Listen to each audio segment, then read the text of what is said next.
A renegociação da dívida do Estado com a União é um assunto de hoje da colunista de política do jornal Correio do Povo e da Rádio Guaíba, Taline Opitz. Boa noite, Taline. Boa noite, Simone. Boa noite a todos que nos acompanham. Olha, Simone, hoje o comentário vai ter que ser por partes, porque são muitas as pautas de interesse do Rio Grande do Sul que estão movimentando o cenário neste momento. A gente vai começar por Brasília. Nesta terça-feira, o presidente do Congresso Nacional, que é o presidente do Senado, Rodrigo Pacheco, apresentou efetivamente, oficialmente, a proposta de renegociação das dívidas dos estados com a União. É um texto que precisa passar pelo aval do Senado, pelo aval da Câmara dos Deputados e ainda pela sanção do presidente Lula. Mas a gente já pode dizer desde já que é a melhor proposta apresentada aos entes federativos que têm dívidas junto ao governo federal dos últimos tempos. A gente teve aqui, no caso do Rio Grande do Sul, uma primeira renegociação ainda à época do governo Brito, em 98. Depois, ali no governo Tarso Genro, ele conseguiu alterar um pouco os juros, mas especialmente que incidiam em relação ao estoque da dívida.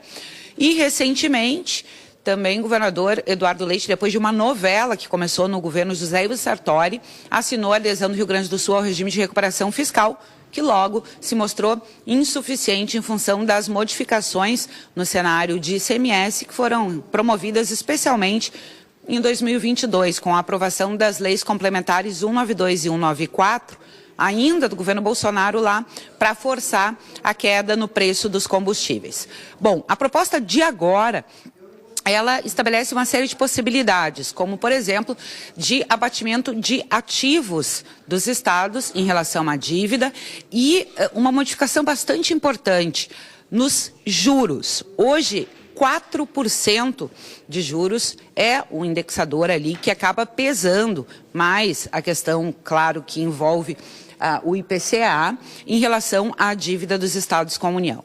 Esses 4% podem ser zerados, dependendo do tipo de contrapartida apresentada por cada um dos estados, que vão ter que aderir também a essa proposta, no caso de um avanço dela na Câmara, no Senado e também com o aval do Palácio do Planalto. A gente vai ter, então, a possibilidade de investimentos em áreas como segurança, educação, infraestrutura e uma bem importante, de prevenção a eventos climáticos. Os recursos investidos nesses setores vão abatendo este percentual de juros que, como eu mencionei, hoje praticado em 4%, pode acabar sendo zerado. É claro que, apesar de ser uma boa proposta para os estados e de contar em muitos pontos já com uma sinalização positiva do ministro da Fazenda, Fernando Haddad, o governo do Rio Grande do Sul e lideranças gaúchas vão seguir a mobilização e vão seguir pressionando em Brasília para que o Estado tenha ainda um olhar diferenciado em função de toda a tragédia climática das enchentes que gerou uma crise econômica e também humanitária sem precedentes aqui no Rio Grande do Sul. Em Brasília, ainda uma outra pauta que deve ser vencida, segundo o presidente da Câmara dos Deputados, Arthur Lira, antes do início do recesso, que é já na próxima quarta-feira, é a regulamentação da reforma tributária. É uma pauta que também preocupa o Rio Grande do Sul e municípios gaúchos. Não por acaso, uma série de lideranças e o vice-governador Gabriel Souza estão nesta terça-feira em Brasília. Já aqui no Rio Grande do Sul, o governador Eduardo Leite, ontem à noite, chamou uma reunião com a base aliada.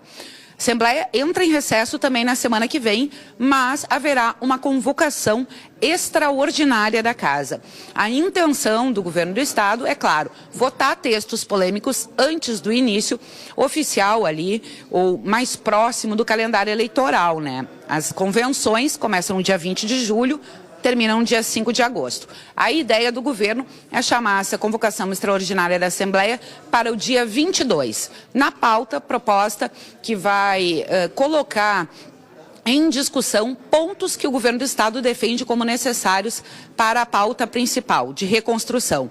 Isso passa por reajuste para áreas da segurança pública, de uma reformulação em carreiras do funcionalismo público e também por contratação emergenciais de servidores. Tudo isso vai ser apresentado também para a oposição ainda na semana e aos sindicatos de servidores. Então, uma agenda movimentadíssima em Brasília e aqui no Estado, nesses dias que antecedem os recessos parlamentares. Simone, contigo. Obrigada, Thaline.